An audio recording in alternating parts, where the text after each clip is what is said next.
Praise Lord. परमेश्वराच्या नावाला पुन्हा एकदा धन्यवाद. रेव्हरंट मनोज तेलोरे मिनिस्ट्रीज या चॅनलच्याद्वारे जे सर्वजण वचनाच्याद्वारे आशीर्वादित होत आहे, ज्या प्रत्येक कानापर्यंत परमेश्वराचं वचन जात आहे, त्या सर्वांना पुन्हा एकदा हॅपी ईस्टर आणि हा पुनरुत्थानाचा रविवार सर्वांना सुखाचा समाधानाचा जाओ. माझा विश्वास आहे या चॅनलच्याद्वारे अनेक लोक आशीर्वादित होत आहेत, मोठमोठ्या साक्षी घडत आहेत. जर अजून देखील जर कोणी या चॅनलला लाईक केलं नसेल, जर सबस्क्राईब केलं नसेल, तर आपण या चॅनलला लवकरात लवकर लाईक करूयात, सबस्क्राईब करूयात. त्या ठिकाणामध्ये एक बेलचं आयकन आहे, एक बेलचं चिन्ह त्या ठिकाणामध्ये आहे, ते बेलचं चिन्ह आपण प्रेस करूयात, ज्यामुळं ज्यावेळेस नवीन वचनाचा व्हिडिओ तयार होईल तो तुम्हाला बघण्यासाठी लगेच त्या ठिकाणामध्ये उपलब्ध होऊ शकेल. त्या ठिकाणामध्ये खाली एक व्हॉट्सअप नंबर दिलेला आहे, त्या व्हॉट्सअप नंबरवर तुम्ही तुमच्या प्रार्थना विनंत्या तुम्ही सांगू शकता. त्याचप्रमाणे जर तुमच्या जीवनामध्ये जर काही साक्ष घडली असेल तर त्या नंबरवर तुम्ही साक्ष देखील तुमची शेअर करू शकता. त्याचप्रमाणे इतर माहितीसाठी, बाप्तिस्माच्या माहितीसाठी व वेगवेगळी जर तुम्हाला जर काही माहिती पाहिजे असेल तर त्यासाठी तो नंबर जर उपलब्ध झाला नाही तर या ठिकाणामध्ये मी 4 वेगवेगळे नंबर्स तुम्हाला सांगतो. त्या नंबरवर तुम्ही कॉल करू शकता आणि जी तुम्हाला माहिती पाहिजे आहे, ॲड्रेस पाहिजे आहे, बाप्तिस्माबद्दलचं शिक्षणाचं असेल तर तुम्ही त्या ठिकाणामध्ये चौकशी करू शकता. पहिला नंबर आहे 9860274141. दुसरा नंबर आहे 9850144151. तिसरा नंबर आहे 9730319999 आणि चौथा नंबर आहे 9922882179. परमेश्वर या चॅनलच्याद्वारे अद्भुत साक्षी करत आहे आणि आज देखील आपण काही साक्षी बघणार आहोत. एका भावाने पास्टरांना फोन केला. त्यांचा हॉटेलचा प्रॉब्लेम होता. त्यांचं हॉटेलचं नाव कोंढाण आहे आणि त्या ठिकाणामध्ये त्यांना गिराईकच त्या ठिकाणामध्ये येत नव्हते आणि मग ते टेन्शनमध्ये होते. पण ते वचन त्यांनी ऐकलं होतं आणि वचनाच्याद्वारे त्यांनी पास्टरांना फोन केला आणि पास्टरांनी ज्या दिवशी त्या ठिकाणामध्ये त्यांच्यासाठी प्रार्थना केली त्या हॉटेलसाठी आणि परमेश्वराने मोठा चमत्कार केला. कारण की परमेश्वर नेहमी आपल्या योजना आणि कल्पनेपेक्षा देणारा परमेश्वर आहे आणि त्या दिवशीपासून इतके गिराईक यायला लागले आणि ज्या दिवशी प्रार्थना केली होती त्या दिवशी तर पहाटे 4 वाजेपर्यंत त्या ठिकाणामध्ये गिराईकांची रांग लागली होती. म्हणून सर्व गौरव आपण परमेश्वराला देणार आहोत. एका भावाने पास्टरांना फोन केला होता. ते एका हॉटेलमध्ये गेले होते आणि हॉटेलमधून बाहेर आले, बघतायत तर त्यांची 2 व्हीलर त्या ठिकाणामध्ये नव्हती. कोणीतरी त्यांची 2 व्हीलर त्या ठिकाणातून नेली होती आणि मग त्यांना लक्षात ठेवा, ज्यावेळेस काहीतरी अडचण येते त्यावेळेस आपल्याला परमेश्वराची आठवण लगेच येते आणि त्यांना देखील वचनाच्याद्वारे परमेश्वराची आठवण आली. त्यांनी पास्टरांना त्या ठिकाणातूनच फोन केला आणि सांगितलं, पास्टर आम्ही हॉटेलच्या बाहेर आलो आणि बघतो तर आमची गाडी कुणीतरी चोरून नेली, तर तुम्ही प्रार्थना करा.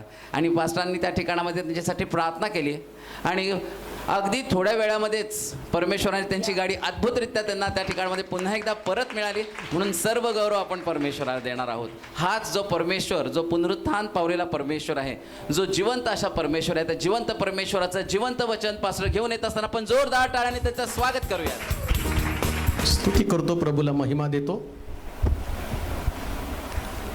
पुनरुत्थित ख्रिस्ताची घोषणा सगळ्या जगामध्ये केली जात आहे आणि आम्ही देखील त्याच्यासाठी सिद्ध आहोत, तयार आहोत. पुष्कळ लोकांचं जीवन या दिवसामध्ये प्रभू बदलत आहे. आज सकाळी एका व्यक्तीने फोन करून सांगितलं, पास्टर 7 शब्द, त्या 7 शब्दाला जस्ट कोणीतरी मला पाठवलं आणि मग ते 7 शब्द मी ऐकल्यानंतर मी जन्मापासूनचा ख्रिस्ती, अनेक वर्ष ख्रिस्ती होतो, ख्रिस्ती कुटुंबात माझा जन्म झाला, परंतु मधल्या दिवसामध्ये देवाचा हात सोडला. प्रार्थना करू वाटत नव्हतं, देवाबरोबर चालू वाटत नव्हतं, माझा विश्वास निघून गेला होता. ज्या दिवशी हे 7 शब्द ऐकले, आता माझ्याकडे शब्द नाही, प्रभू कशा रीतीने माझ्याशी बोलला, माझं जीवन बदलून गेलं. मला परत एकदा पश्चाताप झाला या गोष्टीचा की एवढ्या चांगल्या देवाला मी कसं काय सोडलं. आणखीन एक व्यक्ती, ज्या गुड फ्रायडेला मी ज्या चर्चमध्ये गेलो होतो, त्या चर्चमध्ये जाताना एक सिंधी व्यक्ती, तो म्हटलं मी सिंधी आहे, आणि जाता जाता त्या स्क्रीनवरती मी तुम्हाला बघितलं आणि थोडंसं थांबून ऐकलं. त्यानंतर मग मी फेसबुकला तुम्हाला सर्च केलं, यूट्यूबला तुम्हाला सर्च केलं आणि तुमचा नंबर मला मिळाला. मग तो म्हटला की मला एवढा आनंद झाला की असला धर्म, असला ख्रिस्त अजूनपर्यंत कळाला नव्हता, पण तो आता तुम्हाला कळाला. आणि मी ख्रिस्तामध्ये टिकून राहावं, वाढावं याच्यासाठी प्रार्थना करा. लक्षात ठेवा, देवाचं वचन जीवन बदलणारं वचन आहे. म्हणून धन्य ते लोक जे प्रभूला बिलगून राहतात. हा, 2 कॅटेगरीचे लोक आज आम्ही पाहणार आहोत पुनरुत्थान पुनरुत्थित ख्रिस्ता संबंधानं. एक त्याच्याबरोबर कायमस्वरूपी राहिले आणि एक जो होता तो घात करून येशूला 30 रुपयाला सोडून निघून गेला आणि इतिहास जमा तो झाला. इतिहास जमा झाला. शिष्यांपैकीच एक, बर का, दुसरा कुठला नव्हता. येशूच्या शिष्यांपैकीच एक. 3.5 वर्ष जो येशूच्या सहवासामध्ये राहिला. 3.5 वर्षानंतर ज्यानं ख्रिस्ताला 30 रुपयाला विकलं आणि त्यानं येशूची संगत सोबत सोडली. आणि येशू त्याच्या संबंधानं म्हणतो, तो जन्माला आला नसता तर बरं झालं असतं. कारण नाश ठरलेला आहे ना, नाश ठरलेलाच आहे. ख्रिस्ताचा उघडपणे नाकार करणं ही गोष्ट जगातली सगळ्यात भयानक गोष्ट आहे, बरं का. उघडपणे नाकार करणं. म्हणून शद्रक, मेषक, अबेदनगो भट्टी समोर असताना एकीकडे मूर्ती आणि दुसरीकडं राजा, आणि त्यांच्यानंतर मी पाहतो की त्यांच्या समोर देव आहे. राजा म्हणतो मूर्तीला दंडवत घाल, भट्टीतनं तुझी सुटका होईल. मग भट्टीतनं सुटका होण्यासाठी त्याला तडजोड करता येईल, पण त्याला तडजोड केली नाही. तो म्हटला, या भट्टीतनं सोडवायला माझा देव समर्थ आहे. माझ्या या भट्टीतनं सोडवायला देव समर्थ आहे. खूप दिवस निघून गेल्यावर, प्रभूकडे आल्यावर आमची वाताहत होती, नुकसान होतं. परंतु पुनरुत्थित ख्रिस्ताच्या बाबतीमध्ये जर तुम्ही बघाल तर येशू ख्रिस्त पुनरुत्थित झाल्यावर अम्माऊसच्या वाटेकडे जाणारे शिष्य त्यांनी पण येशू ख्रिस्ताला नाकारलं. परंतु ज्या ख्रिस्त प्रगट झाला, बायबल सांगतं ते पुन्हा माघारी आले. अशा अनेक घटना पवित्र शास्त्रामध्ये. देवाच्या वचनाकडे आपण जाऊया. परमेश्वराच्या वचनाकडे आम्ही जात असताना मार्काचं शुभवर्तमान 16वा अध्याय त्याची 1 पासून 8 पर्यंतची वचनं आधी वाचूया. मग महत्वाचा भाग त्याच्यामध्ये आम्ही पाहणार आहोत. येशूचे पुनरुत्थान. येशूचं पुनरुत्थान. नंतर शब्दात गेल्यावर मगदालिया मरिया, याकोबाची आई मरिया व सलोमे यांनी तिकडे जाऊन त्याला लावण्याकरिता सुगंधी द्रव्य विकत घेतलं. आणि आठवड्याच्या पहिल्या दिवशी भल्या पहाटेस सूर्योदयाच्या समयी त्या कबरेजवळ आल्या. तेव्हा त्या एकमेकीस म्हणत होत्या, कबरेच्या तोंडावरून तोंड आपल्याकरिता कोण लोटील. त्यांनी वर पाहिले, तो तोंड एकीकडे लोटली आहे असे त्यांच्या दृष्टीस पडले. ती तर फारच मोठी होती. मग कबरेच्या आत त्या गेल्या तेव्हा पांढरा जगा घातलेल्या एका तरुणाला उजव्या बाजूस बसलेले पाहून त्या चकित झाल्या. तो त्यांना म्हणाला, चकित होऊ नका. वधस्तंभावर खिळलेल्या येशू नासरेतकराचा शोध तुम्ही करीत आहात. तो उठला आहे. तो येथे नाही. त्याला ठेवले होते. ती ही जागा पहा. तर जा त्याच्या शिष्यांना व पेत्रालाही सांगा की तो तुमच्या पुढे गालीला जात आहे. त्याने तुम्हाला सांगितले होते त्याप्रमाणे तो तेथे तुमच्या दृष्टीस पडले. मग त्या बाहेर निघून कबरेपासून पळाल्या. कारण त्या कापत होत्या व विस्मित झाल्या होत्या. त्यांनी कोणाला काही सांगितले नाही, कारण त्या भयभीत झाल्या होत्या. पहा, 3 महत्वाच्या गोष्टी या ठिकाणामध्ये आहेत. पहिली घटना, जसं येशू बोलला आणि तसंच घडलं. पहिली गोष्ट, काय बोलला, बायबल काय त्याच्या संबंधानं सांगतं जे गुड फ्रायडे तुम्ही ऐकलं. ती शेवटची रात्र, त्या शेवटच्या रात्रीमध्ये सैनिक आल्यानंतर पेत्रानं तलवार काढली, याजकाच्या चाकराचा कान कापला आणि मग येशू त्याला म्हटलं की तलवार म्यान कर. जर मी माझ्या बापाकडे मागितलं तर सैनिकाच्या 12 तुकड्या तो पाठवेल, पण तो म्हणतो असं जर झालं तर शास्त्रलेखाप्रमाणे घडणार नाही. शास्त्रलेख काय सांगत होता? त्यानं मरण अगत्याचं होतं. जसं त्याचं मरण अगत्याचं होतं तसं त्याचं पुनरुत्थान पण अगत्याचं होतं. म्हणून येशू त्याने सांगितलं मी जाईल आणि मी तिसऱ्या दिवशी पुन्हा उठणार आहे, तिसऱ्या दिवशी पुन्हा उठणार आहे. पण शास्त्रात हे सगळं घडत असताना आम्ही पाहतो जखऱ्याच्या यशाच्या पुस्तकाच्या 53 अध्यायाच्या 9व्या वचनामध्ये या कबरे संबंधानं सांगितलं गेलेले. यशाचं पुस्तक 53 अध्याय आणि त्याचं 9वं वचन वाचता का बरं? त्याची कबर दुर्जनांच्या कबरांमध्ये नेमली होती आणि तो मेल्यावर धनवंताची कबर त्यास प्राप्त झाली. तथापि त्याने काही अधर्म केला नव्हता. जसं येशू ख्रिस्ताचं यरुशलेमेतला प्रवेश तो गाढवीच्या शिंगरावरती बसून येईल असं म्हटलं होतं आणि आम्ही पाहतो पाम संडेला तो गाढवीच्या शिंगरावरती बसून त्यानं यरुशलेमेमध्ये प्रवेश केला. आता त्याच्या मृत्यूच्या अगोदर 750 वर्ष एक भविष्यवाणी केली आणि ती भविष्यवाणी काय? त्याची कबर दुर्जनांमध्ये नेमावी, पण मेल्यावर मात्र त्याला धनवंताची कबर प्राप्त व्हावी. मग 2 चोरांच्या मध्ये प्रभू येशू ख्रिस्त लटकला. नीट ऐका बरं का, येशू ख्रिस्ताचं देवपण तो मानवासाठी किती महान प्रकारची योजना, त्याच्याद्वारे कसं तारण, त्याच्या देवपणावरती आम्ही कसा विश्वास ठेवायचा. बायबल हे एक नुसतं पुस्तक नाही तर हे भविष्यवाणीचं पुस्तक आहे आणि भविष्यवाणी वास्तवामध्ये आलेलं अशा प्रकारचं पुस्तक आहे. आमेन. 2 चोरांच्या मध्ये त्याला लटकवलं. शास्त्रात लिहिलं होतं की त्याची कबर दुर्जनांमध्ये नेमण्यात यावी, म्हणजे चोरांबरोबर त्याची कबर असावी. हे चोर आहेत आणि जशी चोरांची कबर तशी ख्रिस्ताची कबर असावी. परंतु योसेफ अरिमथाईमकर नावाचा येशूचा एक गुप्त शिष्य होता आणि त्या शिष्याने काय केलं माहिती का? त्या काळामध्ये असं करायचे, मरण्याच्या अगोदर स्वतःच्या कबरा तयार करून ठेवतो. आम्ही आता काय करतो, जिवंत असल्यावर आमचं घर बांधून ठेवतो.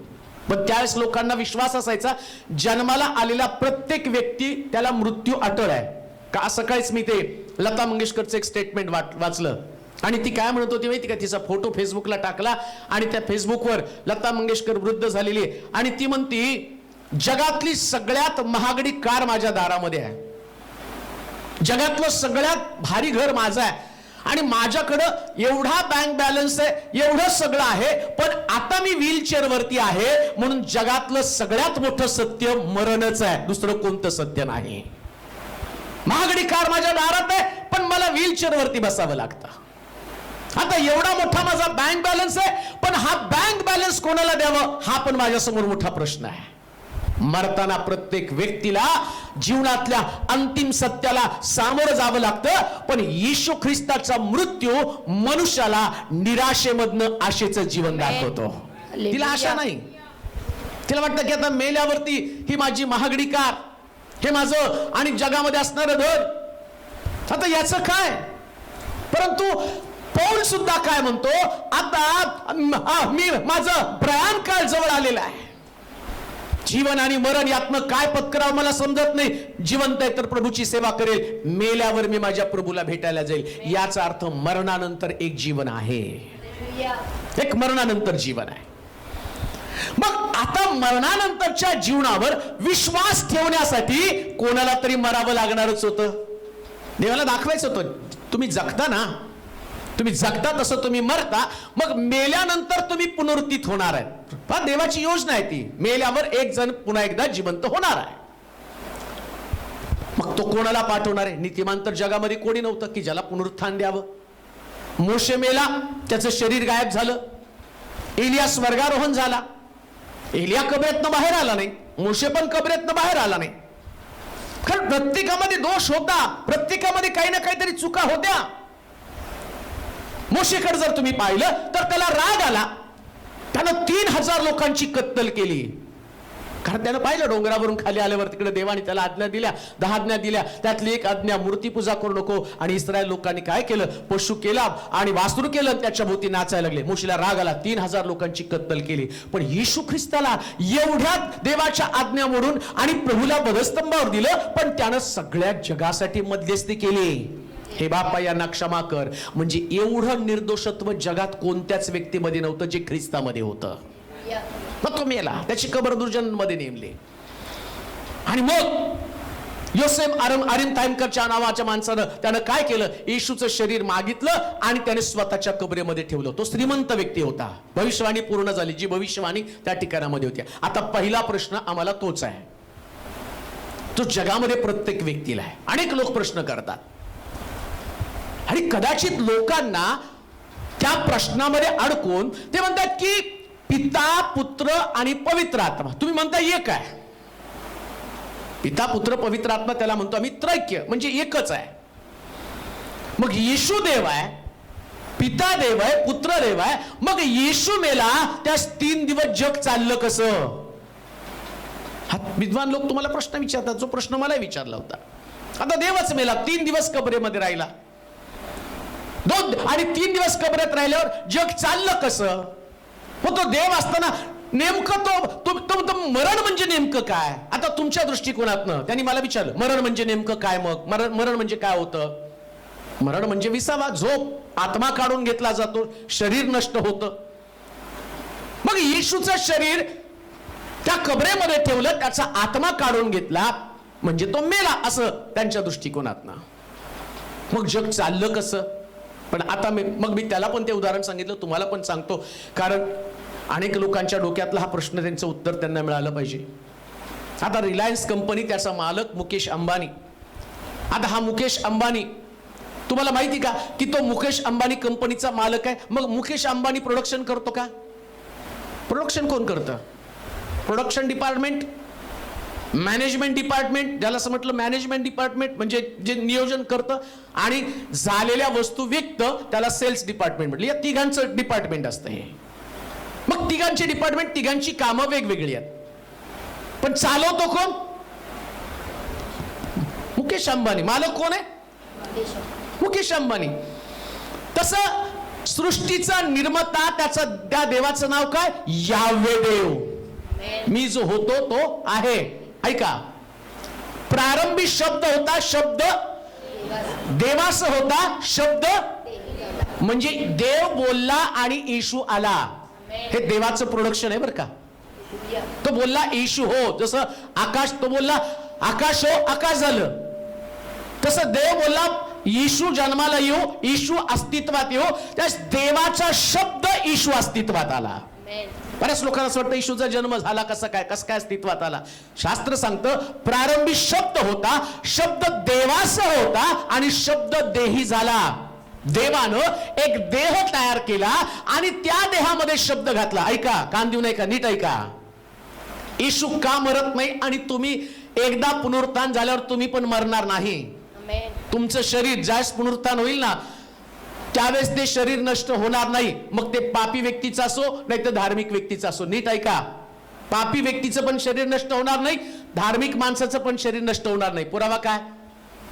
बायबलमध्ये सांगितलं, धार्मिकाला स्वर्गामध्ये टाकतील, नास्तिकाला, पापी व्यक्तीला नरकात टाकतील. नरकातलं तिथेही मरण नसणार आहे आणि स्वर्गातही मरण नसणार आहे. याचा अर्थ परत प्रभू येशू ख्रिस्त आल्यावर गौरवी शरीर असणार आहे आणि ते शरीर कोणाला नष्ट करता येणार नाही. म्हणून नरकातल्या यातना शरीराला होतील आणि स्वर्गामधला आनंद या शरीराला उपभोगता येईल. म्हणून देवाची निर्मिती, म्हणून येशू ख्रिस्त परत पुनरुत्थित झाल्यावर त्याला नष्ट करण्याची ताकद कोणामध्ये नव्हती, कारण देवानं त्याला गौरवी शरीर दिलं आणि त्या शरीरातनं तो पुनरुत्थित झाला. तरी एक प्रश्न मी तुम्हाला त्याचं उत्तर जाता जाता सांगतो.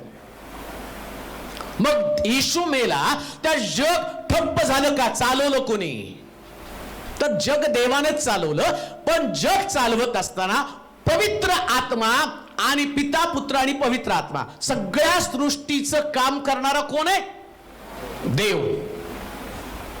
मग येशू पण म्हणतो नाही का, जे काम पित्यानं मला सोपवलं ते काम पूर्ण करणं हेच माझं अन्न. Amen. म्हणजे येशूचं एक काम शिल्लक होतं, ते काम येशूनं केलं. कोणतं काम? मानवासाठी देवाची तारणाची योजना. ती तारणाची योजना त्याच्या मृत्यूच्या द्वारे पूर्ण झाली.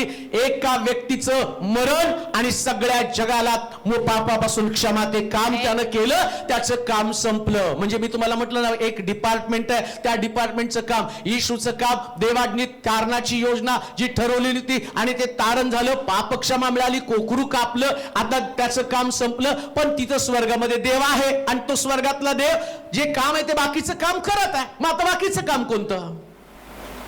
मग बाकीचं काम मानवासाठी आवश्यक असणाऱ्या गोष्टी. आता मला ते जाता जाता सांगणं गरजेचं आहे, मुख्य भाग तो राहील, परंतु मला जाता जाता सांगणं, अनेकांच्या डोक्यामध्ये शंका आहे की हे कसं काय चाललं. मग पुष्कळ लोक विचारतात, देव गेल्यावर सृष्टीचं काय झालं? देवानं आपल्या पुत्राला एक काम सोपवलं आणि पुत्राने ते काम पूर्ण केलं. आता तो पुत्र कबरेमध्ये गेला 3 दिवस आणि 3 रात्र. मग तोही प्रश्न आहे,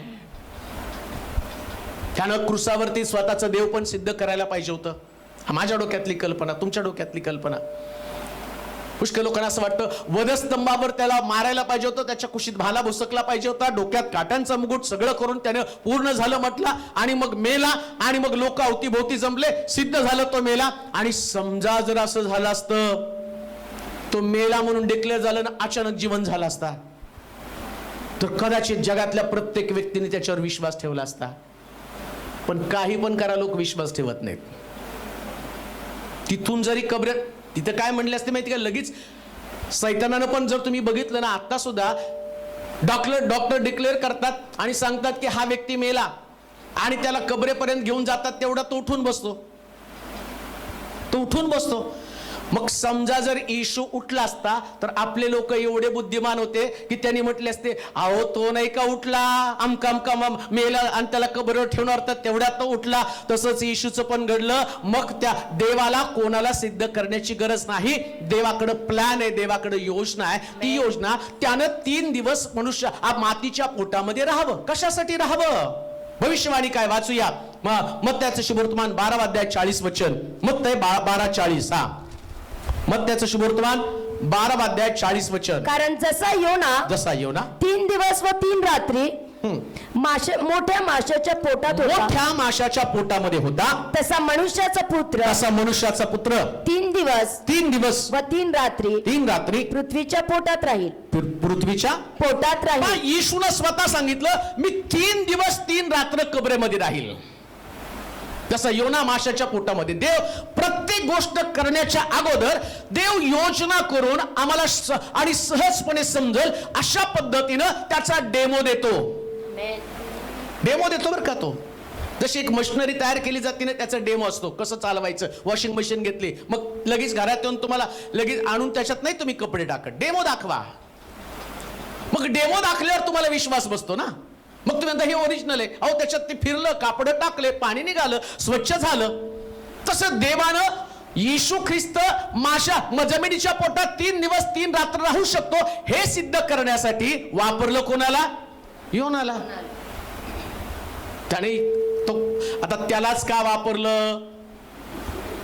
आमच्या डोक्यातले मग योनावर अन्याय झाला की हो, देवाला काम करायचं होतं.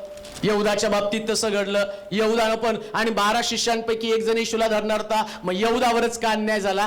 देव अन्याय करत नाही, पण बरोबर काय करतो माहिती का, तुमच्या स्वभावाप्रमाणेच तुमच्यावरती काम सोपवतो. हालेलुया. कुणाला निवडायचं देवाला माहिती. यांचा स्वभाव, योनाचा स्वभाव तसाच होता. कुठला? दुसऱ्याला नाव ठेवणं, न्याय कर, नाश करून टाक. निनिवेला जा म्हणलं तर नको, तार्शिशला स्वतःच्या इच्छेप्रमाणे. मग देव म्हटला, डेमोसाठी हा चांगला व्यक्ती, याला 3 दिवस माशाच्या पोटामध्ये ठेवतो.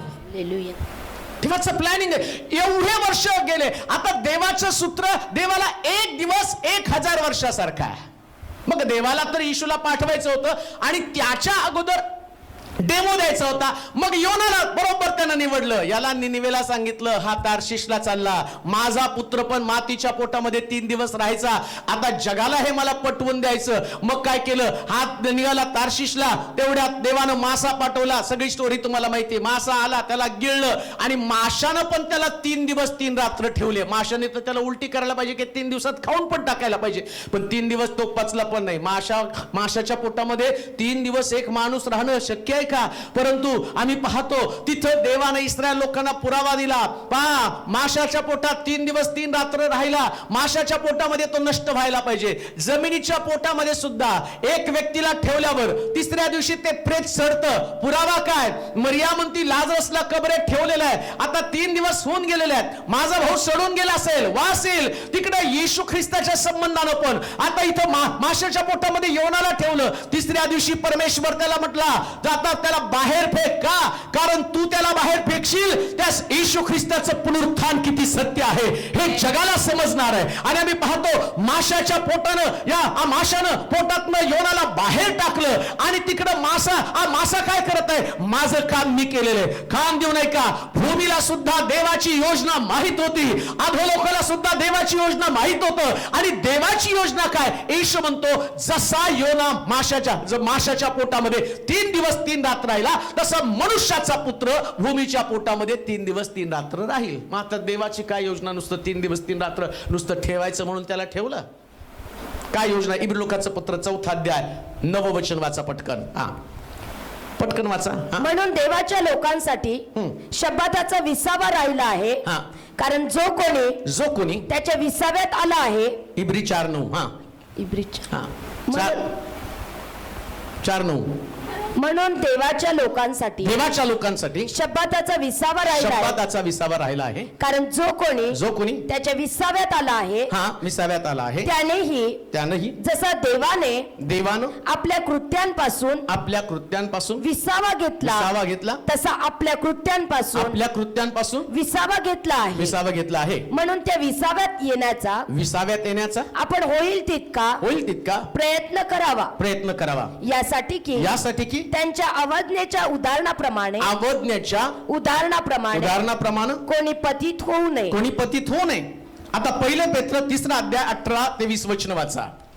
1 पेत्र 3 अध्याय 18 ते 20 वचन. कारण आपल्याला देवाजवळ नेण्यासाठी ख्रिस्तानेही पापाबद्दल म्हणजे नीतिमान पुरुषाने अनितिमान लोकांकरिता एकदा मरण सोसले. एकदा मरण सोसलं. तो देहरूपात जीवे मारला गेला आणि आत्म्यामध्ये जिवंत केला गेला. त्या आत्म्याच्या द्वारे त्याने जाऊन तुरुंगातील आत्म्यांना घोषणा केली.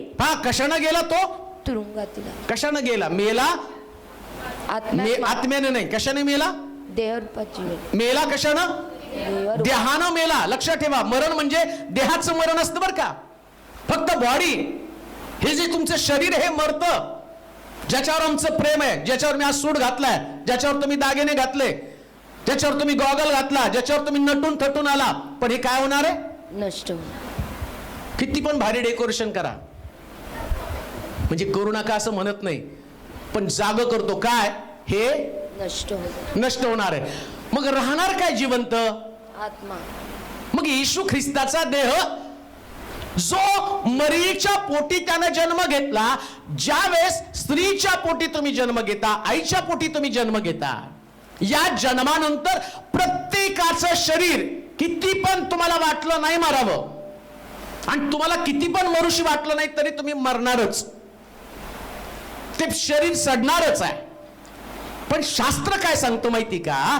इथं येशू ख्रिस्ताचा आत्मा काढला आणि तो आत्मा अधोलोकामध्ये पाठवला. नीट ऐका, परत कान देऊ नये का? ज्या शरीरासाठी तुम्ही जगत आहात, ज्या शरीराची चिंता तुम्ही करत आहात, ज्या शरीराची लालसा तुम्हाला आहे, याच्यावरती तुम्ही प्रेम करत आहात, याच्याशी संबंधित तुम्ही जीवन जगत आहात, या देहाचा अपमान होतो, शरीराचा अपमान होतो. याला भूक लागती, इथं वासना जागी होती. इथं पोटासाठी लढलं जातं. सगळं कष्ट कशासाठी? पोटासाठी, सगळ्या लालसा देहासाठी. यहुदाची चूक नेमकी काय घडली माहिती का? त्यानं आपल्या पोटासाठी 30 रुपयाला येशूला विकलं. म्हणजे फक्त देहाचा विचार त्यानं केला. देहानं येशूचा नाकार करतो. देहासाठी आम्ही जगतो, देहाचं चिंतन आम्ही करतो, पण येशू ख्रिस्ताच्या मृत्यूच्या द्वारे काय सांगितलं? त्याचा देह मेला, नष्ट झाला आणि येशू अधोलोकामध्ये उतरला. कशासाठी उतरला? आता तेव्हाचा त्या आत्म्याच्या द्वारे त्यानं जाऊन तुरुंगातील आत्म्यांना घोषणा केली. हे आत्मे म्हणजे पूर्वी नोहाच्या दिवसामध्ये तारू तयार होत असतात देव सहन करीत वाट पाहत होता. त्यावेळी ज्यांनी त्याची आज्ञा मोडली तेच ते होत. आता काय झालं? येशू ख्रिस्त अधोलोकात उतरला. कशासाठी उतरला? नोहाच्या दिवसामध्ये शुभवर्तमान सांगितलं गेलं. ऐका, नोहानं पण शुभवर्तमान सांगितलं. 120 वर्ष शुभवर्तमान सांगितलं, पण त्या लोकांनी विश्वास ठेवला नाही. जगाचा नाश होणार आहे हे शुभवर्तमान सांगितलं आणि त्या लोकांनी विश्वास ठेवला नाही. कोण देव, काय देव आम्ही पाहिला नाही. कदाचित तसंच काहीतरी असेल. अजून पण तुम्ही लोकांना सांगितलं तर कोणी पाहिलाय देव, कोणी पाहिला स्वर्ग? आता आमचं ज्ञान आहे, आमच्याकडे पैसा आहे, काय आम्ही कामाला नाही गेलो तर देव आम्हाला देणार आहे का? विचारा, किती पण बुद्धी चालवा, आम्ही कष्ट करतो, आम्ही खातो, किती पण डोकं चालवा, काय देव घेऊन बसला? चीननं फार मोठा सूर्य तयार केला, चीन पण सूर्य तयार करतो, चालवा बुद्धी. काय आता लस आली की कोरोनावरती, चालवा बुद्धी. बुद्धीनं तुम्ही किती पण तुमच्या देहाला प्रोटेक्ट करण्याचा प्रयत्न कराल तरी अंतिम सत्य एकच आहे, जगाला चालवणारा देवच आहे. आता त्या दिवशी त्या लोकांनी सुवार्ता दुर्लक्षित केली नोहाच्या दिवसामध्ये. ऐका बरं का, पण देव एवढा कृपाळू कनवाळू आहे ना, परत एकदा प्रभू येशू ख्रिस्ताला पाठवलं. नोहाची सुवार्ता त्यांनी ऐकली नाही. परत एकदा तुझं देवत्व तू दाखव, कोणाचा नाश होऊ नये तर प्रत्येकानं स्वर्गाच्या राज्यामध्ये प्रवेश व्हावा. हे त्याचं पहिलं कारण. दुसरं कारण, येशू ख्रिस्त म्हणतो मी स्वर्गाचं द्वार आहे, माझ्या द्वारे आल्या वाचून कोणी सुद्धा स्वर्गात किंवा पित्याकडे जाऊ शकत नाही. आता येशू ख्रिस्तच्या अगोदर लोकांना येशू माहीतच नाही. मग हे सगळे कुठे? अधोलोकामध्ये आहेत. पण काही लोकांनी विश्वास ठेवला देवावरती. पुत्र नाही पाहिला त्यांनी, पण येशूवरती त्यानं विश्वास ठेवला. मग आता येशूवरती विश्वास, देव नियमाप्रमाणे चालतो. परत एकदा ऐका, देवाचे जे नियम आहेत ना, इथं तुम्हाला थोडी सुद्धा तडजोड करता येणार नाही. कदाचित तिथं आज देवानं प्लॅनिंग करून म्हटलं असतं जाऊ द्या ना, त्यांना माहित नव्हता येशू, मग आपण त्यांना परमिशन देऊ नये. देवाचं सगळं कायद्यावर चालतं. हे असं म्हणजे असंच, एक्सक्यूज नाहीच आहे तिथं. नाही चला त्याला सोडू, एखाद्याला राहू द्या ना, जाऊ द्या त्यांना नव्हतं. लक्षात ठेवा, म्हणून तर आम्ही पाहतो त्या एका लग्नासंबंधानं म्हटलं, एका मनुष्याचं राजाच्या मुलाचं लग्न होतं आणि त्या लग्नाला पुष्कळ लोकांना बोलवलं आणि बोलवल्यावर वाटेत येतानाच प्रत्येक ज्यांना बोलवलं ते आले नाही. मग रस्त्यावरचे लंगडे लुळे भिकारी सगळ्यांना बोलवलं आणि सगळ्याला येता येता एक एक पोशाख दिला आणि त्याच्यातनं एकानं पोशाख न घालता आला. मग तिथं एक्सक्यूज करायला पाहिजे होतं ना, जाऊ द्या बाकीच्या सगळ्यांनी घातलं, एक तर बिन तिकिटाचं शिरू द्या ना, एकाला तर जाऊ दे ना आतमध्ये. पण नियम तो नियम. परत मी तुम्हाला सांगतो, देवाचा नियम तो नियम. म्हणून आम्ही म्हणतो नाही, काही केलं पश्चाताप केला ना मग होईल. तिथं त्या माणसानं आतमध्ये गेल्यावर लग्नाला म्हटलं सॉरी मला माफ करा, मी न घालता आलो, आता मी आधी पोशाख घालतो मग जेवायला येतो. आत येण्याचा प्रयत्न केलं, डेअरिंग तर केलंच ना. याला उचला आणि जिथं रडणं आणि दात खाणे तिथं टाकून द्या. देव नियमाप्रमाणे चालतो. म्हणून जोपर्यंत जिवंत आहात तोपर्यंतच पश्चाताप करा. एकदम मेल्यावर तर चान्स नाही. इथं नियम देवाचा होता, येशूच्या द्वारे यायला पाहिजे. मग येशू अधोलोकामध्ये उतरला आणि मला वाटतं स्तोत्र 107 आणि त्याचं 14 वचन वाचा. स्तोत्र 107 आणि त्याचं 14 वचन वाचा पटकन. 107 14 ते 16 वाचा.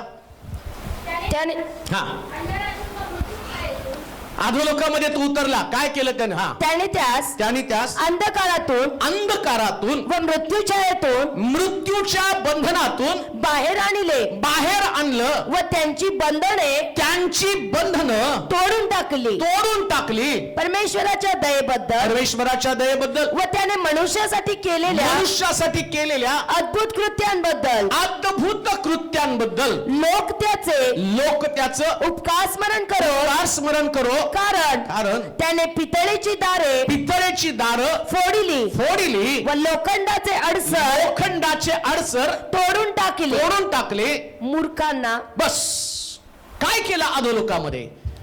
आता लुसिफरला देवाचा प्लॅन माहिती होता, येशू शिवाय कोणी स्वर्गामध्ये जाऊ शकत नाही. लुसिफरला सगळं माहिती आहे, सैतानाला सगळं माहिती आहे. त्याला असं कळलं, हे लोक किती पण विश्वास ठेवू दे, मी यांना सोडणार नाही. मेले सगळे, मेल्याबरोबर या सगळ्याला त्यानं तो सांगत आहे.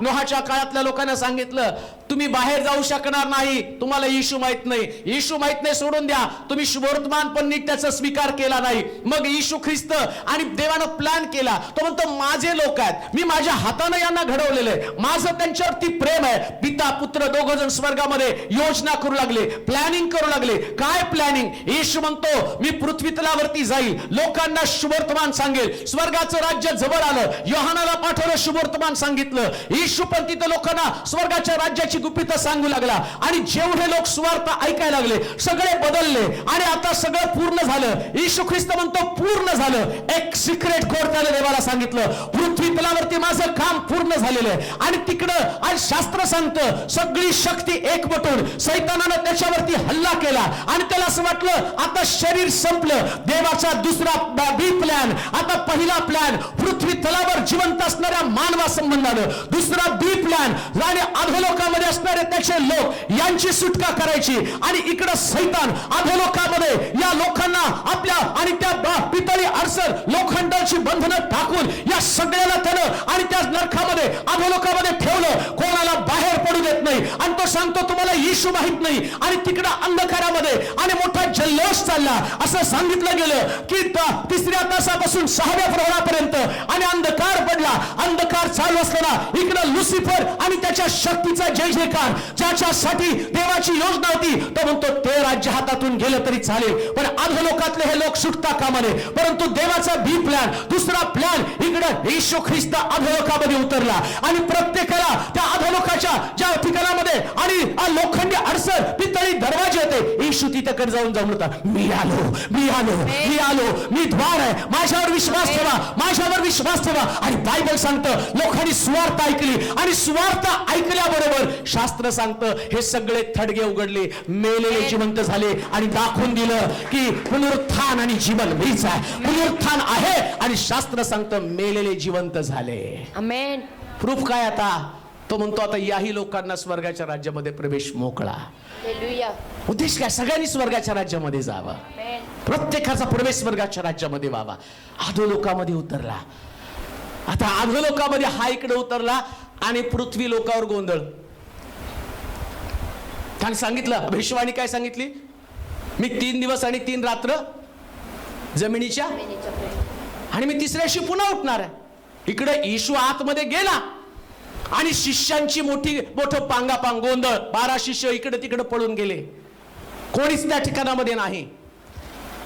आणि त्या मरियला पण सांगितलं, त्याच्या मावशीला सांगितलं, सगळ्याला सांगितलं मी परत उठणार आहे. पण लोकांना जिवंतापेक्षा मेलेल्या येशूमध्ये जास्त इंटरेस्ट आहे. कारण ते पाप करायला मोकळं ना. जिवंत येशू पाप करू देत नाही. शास्त्री आणि पुरुष त्याच्याकडे आले बाप्तिस्मा घेण्यासाठी. येशू त्यांना काय म्हणतो, अरे चुना लावलेल्या हा येशू असा आहे. धार्मिक जीवन तुम्ही वरपांगी दाखवायला गेला, मग तो तुम्हाला चुना लावलेला थडगा म्हणतो, सापाच्या पिलांनी म्हणतो. तुमच्यामधला स्वभाव त्याला ठाऊक आहे. मग हा जिवंत येशू त्यांना मुळीच आवडत नाही. पृथ्वी तलावरती सगळीकडे गोंधळ. काय गोंधळ? पेत्र रडायला लागला, कारण त्याला आठवलं मी येशूला म्हटलं होतं मा मी आणि तुझ्या बरोबर मरायला तयार आहे, पण त्या छोट्याशा मुलीसमोर मी त्याला शिव्या दिल्या. पेत्राला वाईट वाटलं, रे मी येशूला शिव्या दिल्या.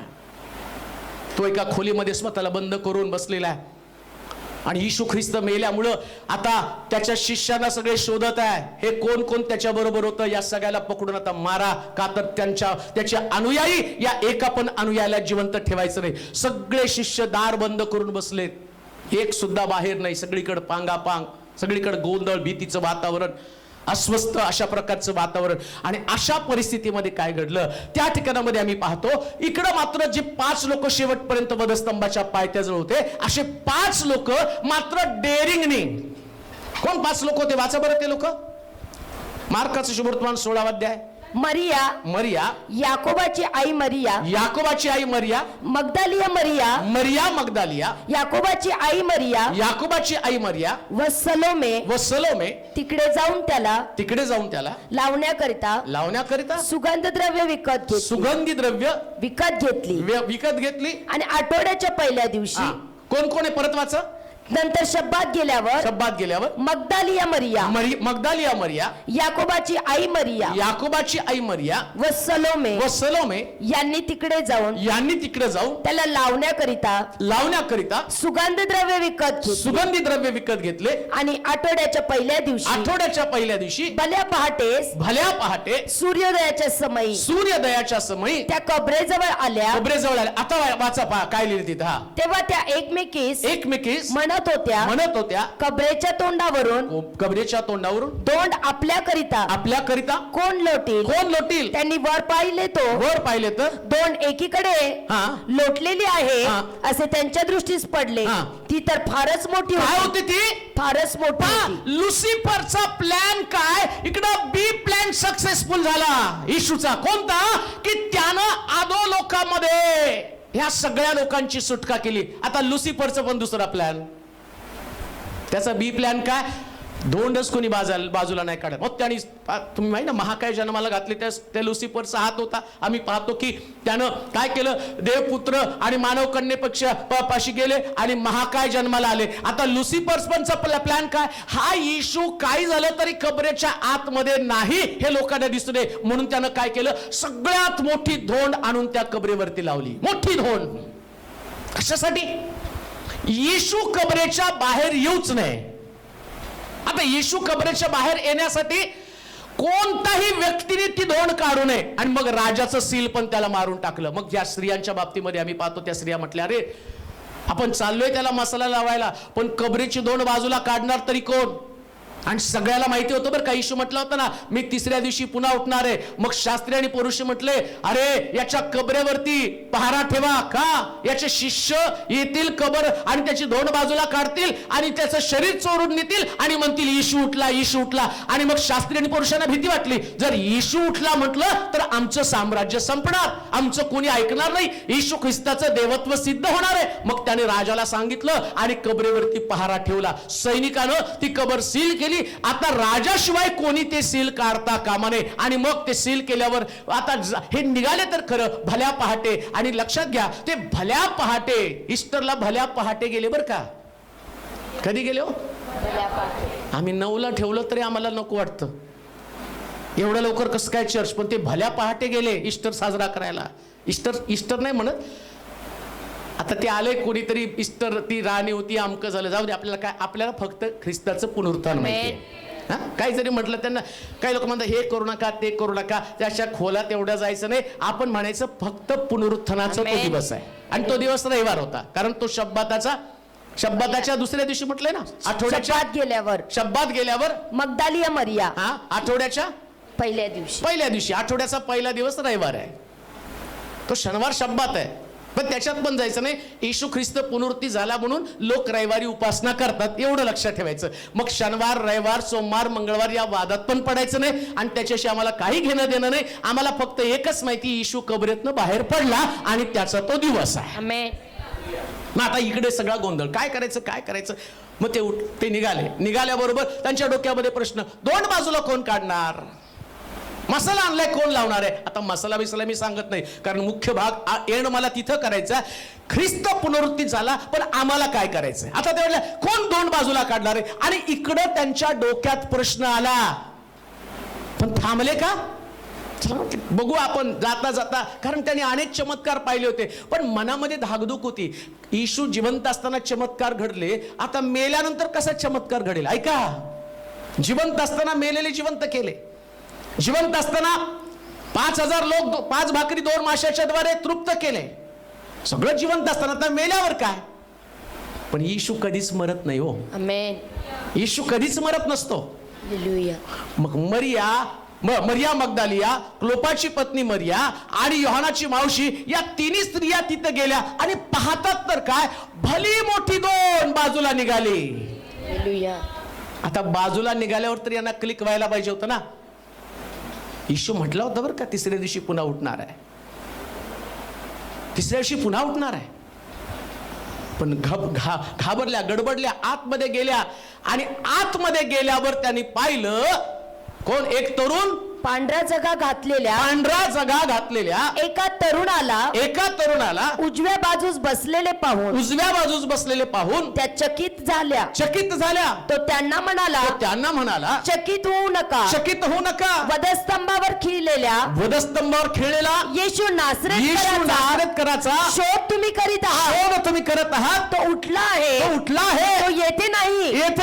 त्याला ठेवले होते. ही जागा पहा.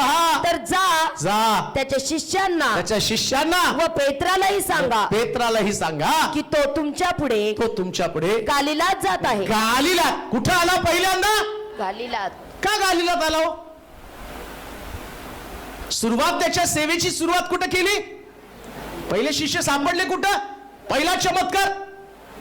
ठीक आहे, ज्यावेळेस आम्ही पाहतो की तो आणि उपवास केला, पवित्र आत्म्यानं भरला, त्यानंतर 40 दिवस उपवास केला आणि गालिलातल्या काना गावामध्ये लग्नासाठी गेला आणि तिथं आणि आपल्या चिन्हाला सुरुवात त्याने केली. आता पुन्हा उठल्यावर तो गालिलामध्ये गेला. कशासाठी? जिथून सुरुवात केली त्या लोकांना दाखवावं, मी कबरेत नाही, मी बाहेर आहे. आमेन. मी कबरेत नाही, मी बाहेर आहे. त्या लोकांना, ज्या लोकांनी येशूला पाण्याचा द्राक्षरस करताना पाहिलं आणि त्या लोकांना तो सांगतो, पहा मी होतो, मी आहे आणि मी युगानयुग असणार आहे, मी कधीच मरणार नाही, मला कोणी मारू शकणार नाही. आणि मग त्या स्त्रियांना तोंडला, विस्मित होऊ नका. हालेलुया. म्हणजे ख्रिस्ताचं पुनरुत्थान विस्मित करणार आहे. आमेन. विस्मित करणार. विस्मित म्हणण्यापेक्षा एक्साइटेड. आमेन. लक्षात घ्या, ख्रिस्ताचं पुनरुत्थान म्हणजे एक्साइटमेंट असली पाहिजे. एक्साइटमेंट, सनसनी. हालेलुया. का असा शब्द वापरला माहिती का? ख्रिस्ताचं पुनरुत्थान विस्मित करणाऱ्या गोष्टी तुमच्या जीवनामध्ये घडेल. आमेन. विस्मित, हालेलुया. सनसनी, एक्साइटमेंट. जर येशू ख्रिस्त पुनरुत्थित आहे ना, तर तुमच्या जीवनामध्ये घडणाऱ्या घटना या तुम्हाला विस्मित करणाऱ्या घटना असतील. आमेन. म्हणून देवाच्या लोकांनी नेहमी एक्साइट असलं पाहिजे. काहीतरी घडणार आहे. म्लान असता कामा नये, दुःखी असता कामा नये. हालेलुया. जर ख्रिस्ताचं पुनरुत्थान समजलं ना, तर तुमच्या चेहऱ्यावरती ग्लानी असू नये, तर एक्साइटमेंट असलं पाहिजे. सनसनी. हालेलुया. सनसनी. मी परत ते 60 शब्द झाले. गेल्यावरती मला त्यांनी लोकांनी सांगितले 15 मिनिटात हा, दुसऱ्या 15 मिनिटात हा. ओके. आणि जेव्हा चालू केलं 3.5 तास असे संपले. मग ते आले, अहो लोक ओरडायले अजून का नाही लांबवलं म्हणून. हालेलुया. आणि सुटल्यावर मला ते काय म्हटलं माहिती का? 7 शब्द बोलले, पण असं वाटते तुम्ही एकच शब्द बोलले, एवढे फ्रेश कसे आहो. एक्साइटमेंट आहे ही. तर याला पण सनसनी म्हटलेलं आहे. मी मेलेला ख्रिस्त गाजवत नाही, मी जिवंत ख्रिस्त गाजवतो. तो जिवंत ख्रिस्त गाजवतो. आमेन.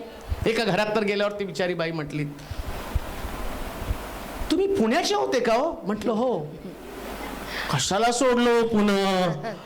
हालेलुया. सोलापूरला गेला तुम्ही, पुण्याची अवस्था बघा, पुण्याला गरज आहे. मी म्हटलं आहेत की तिथं? आहेत हो, पण तुमच्यासारखं नाही ना सांगत. हालेलुया. का तर इकडे एक्साइटमेंट आहे. एक्साइटमेंट आहे. मेलेल्या ख्रिस्ताची घोषणा करत नाही, जिवंत ख्रिस्ताची घोषणा करतो. जिवंत ख्रिस्ताची प्रियानो. हालेलुया. म्हणून लक्षात घ्या की काही झालं तरी तुमच्या मधला ख्रिस्त एक्साइटमेंट निर्माण करणार आहे. विस्मित व्हायला पाहिजे. रोज विस्मित अशा प्रकारच्या गोष्टी घडणार आहे. हालेलुया. एक तर बिचारी बाई आली, हातात हात देऊन माझ्या तोंडावर हात फिरून म्हणली, मूर्ती लहान पण कीर्तिमान. हालेलुया. बोलताना मी सगळं आनंदाने एन्जॉय करत होतो, कारण मला माहिती हे गौरव फक्त प्रभूचा आहे. Amen. हाच केंद्रबिंदू आहे. याच्यामुळेच हे सगळं आहे. हालेलुया. एक्साइटमेंट कशामुळं? याच्यामुळं. तो कबरेतच नाही ना, मग कसा Amen. दुःखी असणार आहे? हालेलुया. तो कबरेत नाहीच म्हणतो, कबर रिकामी आहे बघा. तो हालेलुया. कबरेत नाही, त्याची जागा तुम्ही पहा. तो देवदूत सांगतो, अगं तो तिथं नाही. तो हालेलुया. परत गालिलात गेला. कशासाठी? Amen. परत चमत्काराला सुरुवात. आमेन. परत चमत्काराला सुरुवात. Amen. येशू कबरत नाही, चमत्कार तुमच्या जीवनात आहे. या. तो आहे म्हणून चमत्कार जीवनामध्ये आहे. तो कबरत या. नाही. पुढे काय म्हटलं वाचा. हा, तो त्यांना म्हणाला, तो त्यांना म्हणाला, चकित होऊ नका. चकित होऊ नका. वधस्तंभावर खिळलेल्या वधस्तंभावर खेळलेला येशू नासरेतकराचा येशू नासरेतकराला कराचा शोध हा. तुम्ही करीत आहात. तुम्ही करत आहात. तो उठला आहे, तो उठला आहे, तो येथे नाही. येथे नाही. त्याला ठेवले होते, त्याला ठेवलेले ती ही जागा ती पहा. जागा पहा. तर जा जा. त्याच्या शिष्यांना शिष्यांना व पेत्रालाही सांगा. शिष्यांना अजून पेत्राला.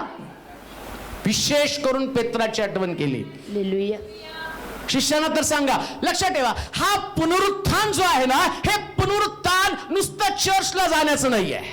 आमेन.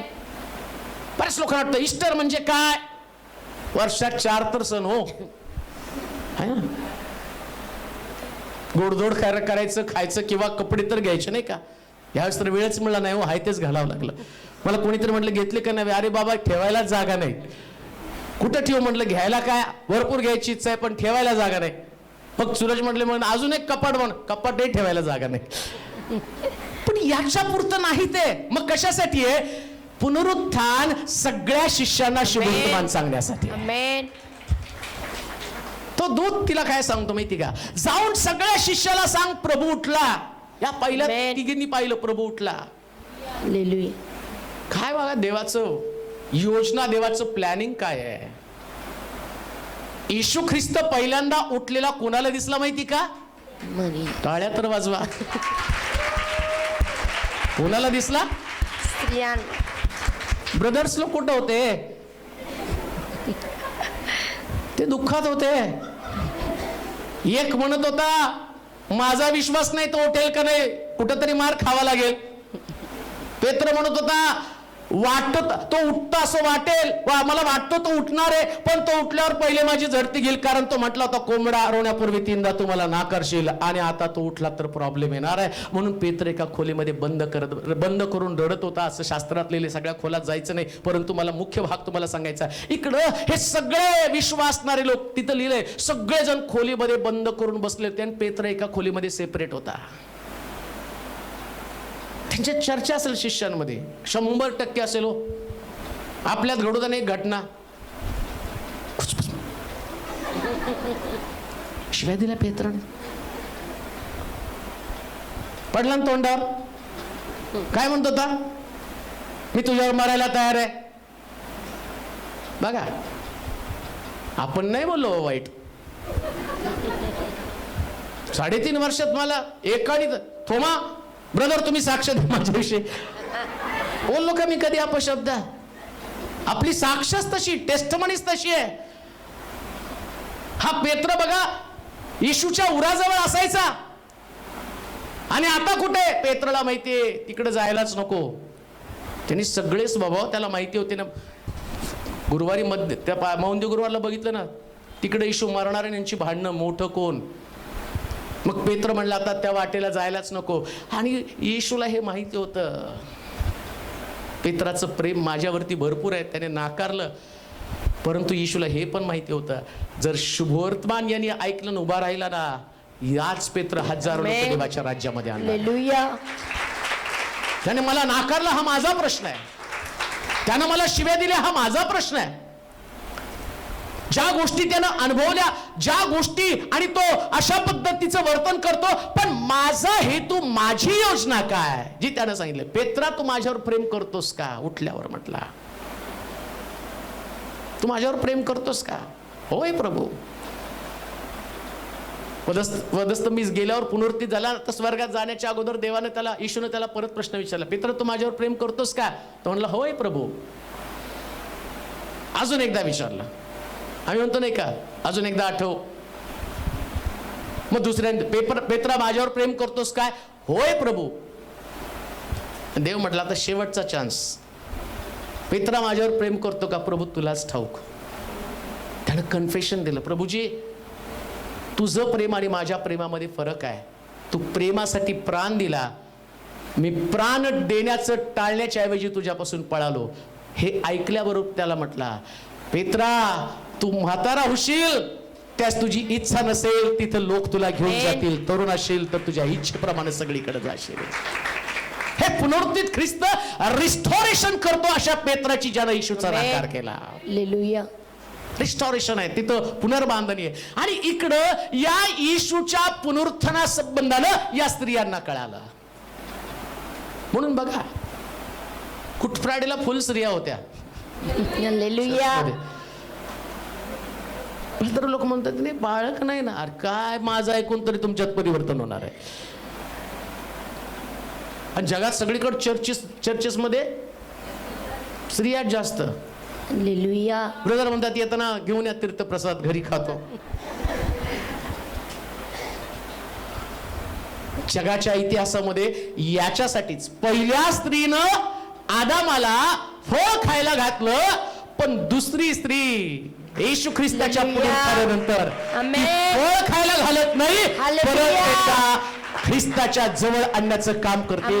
लक्षात ठेवा, ख्रिस्ताचं पुनरुत्थान ज्याला समजतं ना ते स्वस्त बसत नाही. माघारी गेलेल्या पेत्रांकडे ते जातात. हालेलुया. एक्साइट व्हा, विस्मित. आता परमेश्वर विस्मित झाला, तो त्याला म्हणतो तुम्ही विस्मित होऊ नका.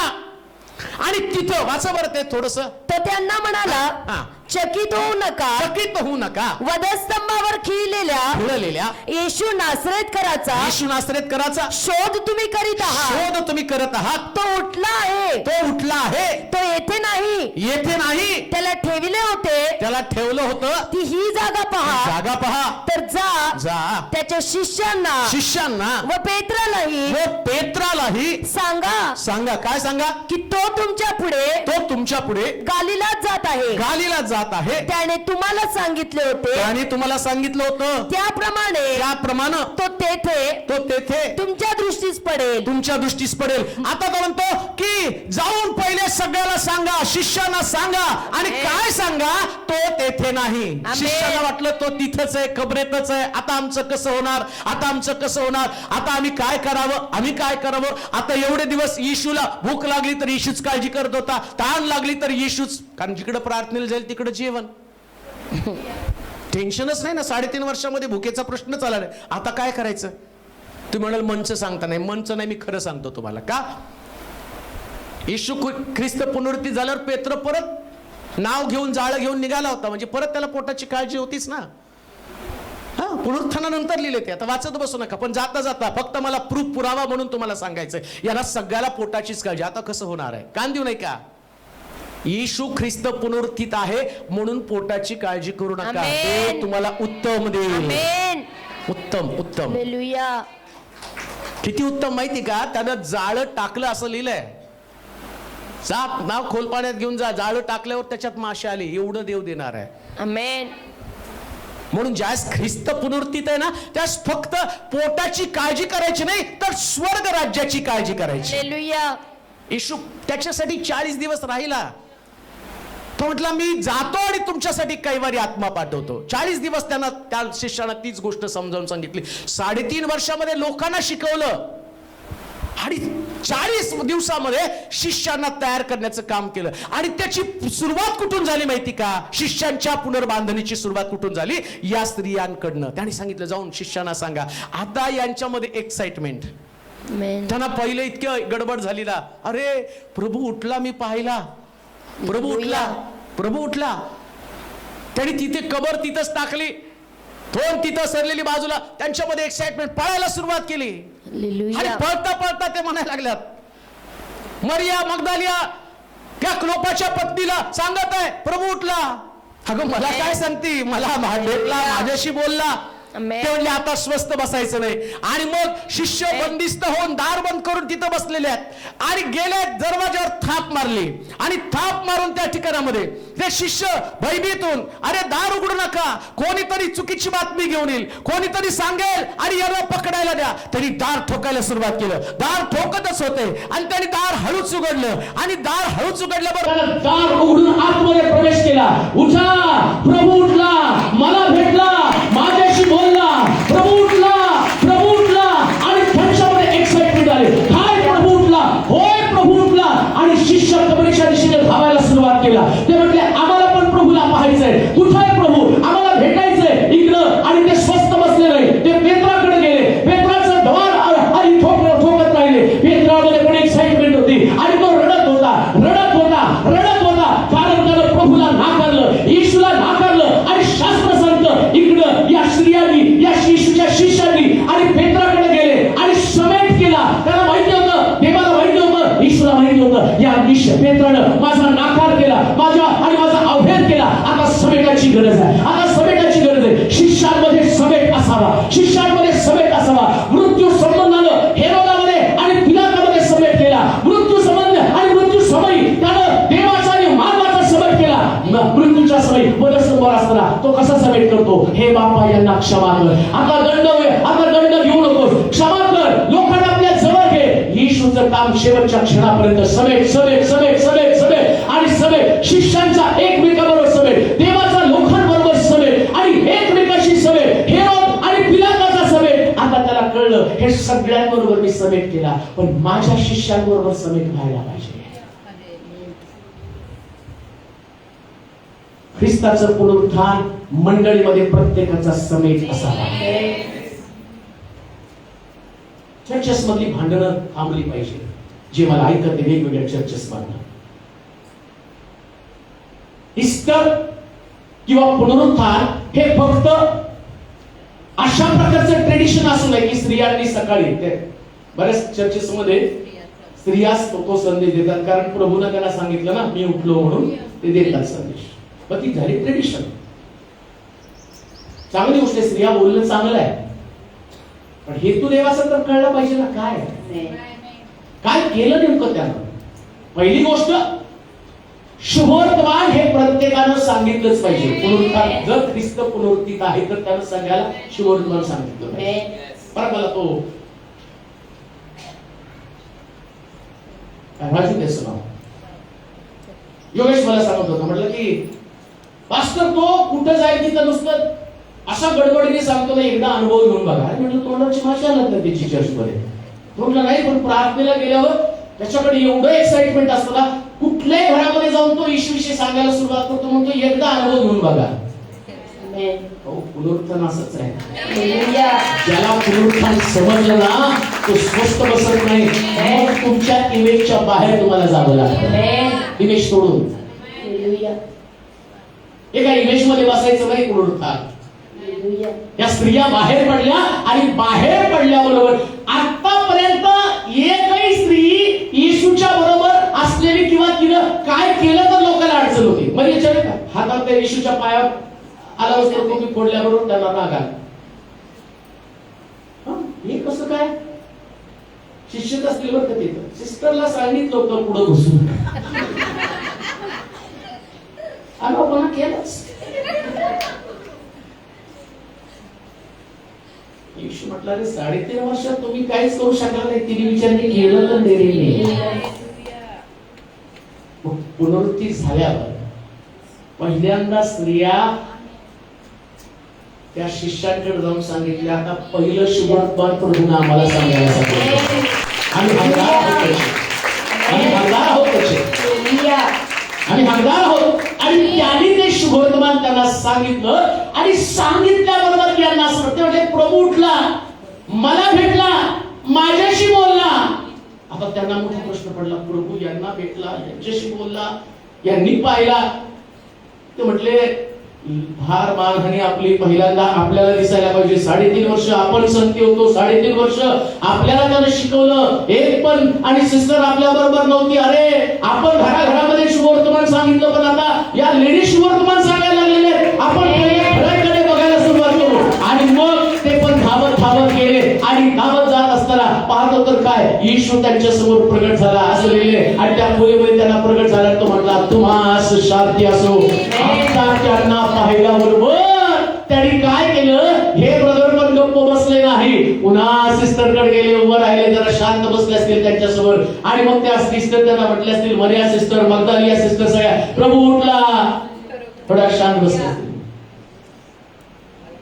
मला भेटला, माझ्याशी बोलला आणि सगळे एकमेकाच्या गळ्यामध्ये पडून. तिथं स्पर्धा नव्हती, तिथं होतं एक्साइटमेंट, विस्मितपणा. आता तिथं हे भेदभाव.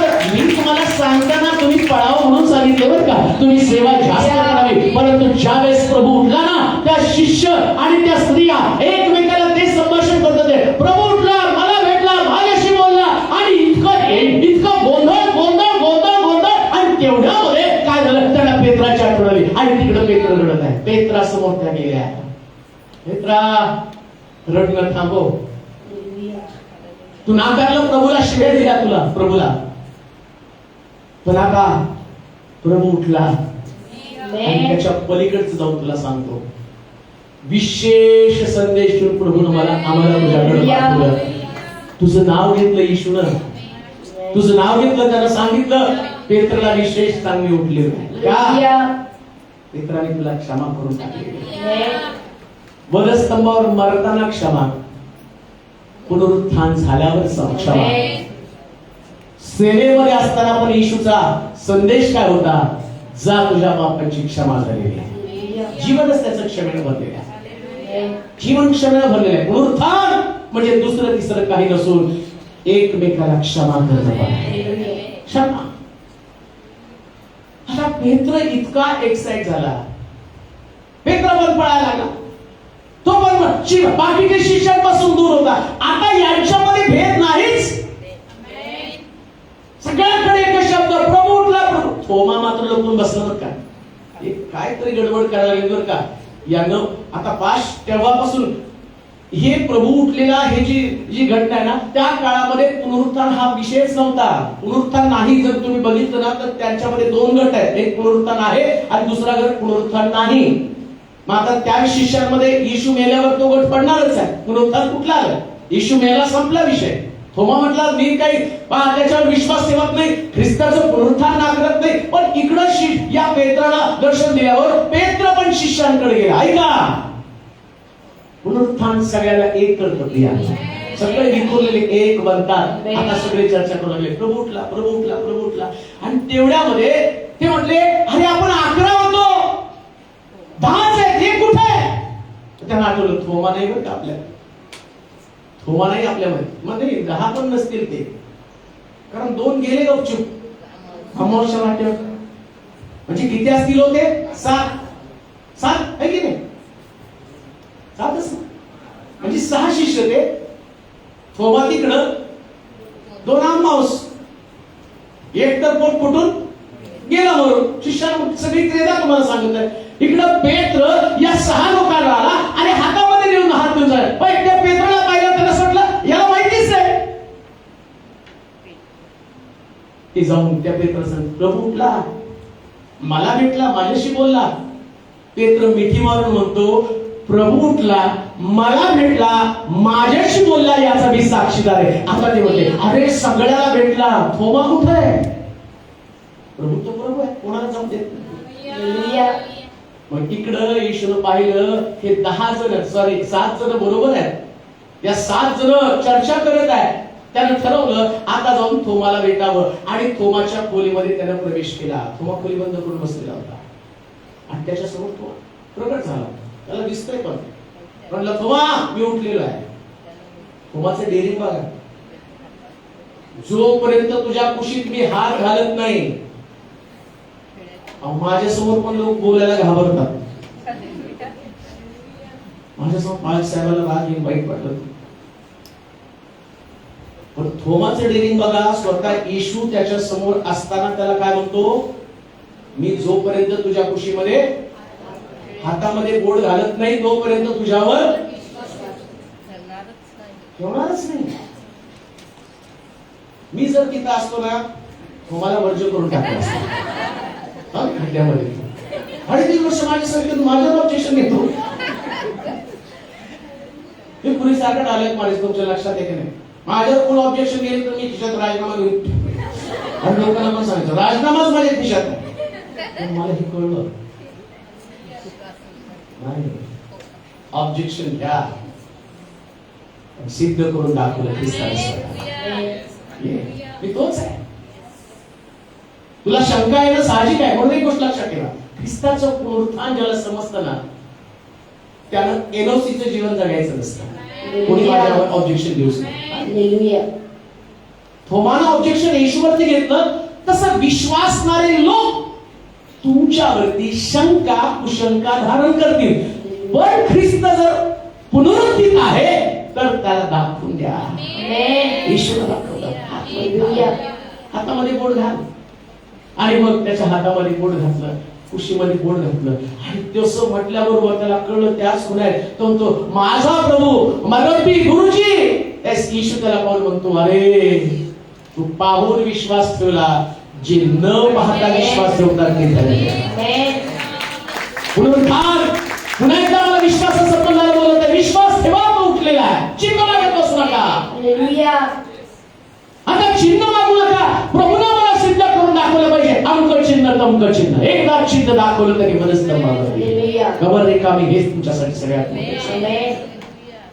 रिकामी कबर आहे.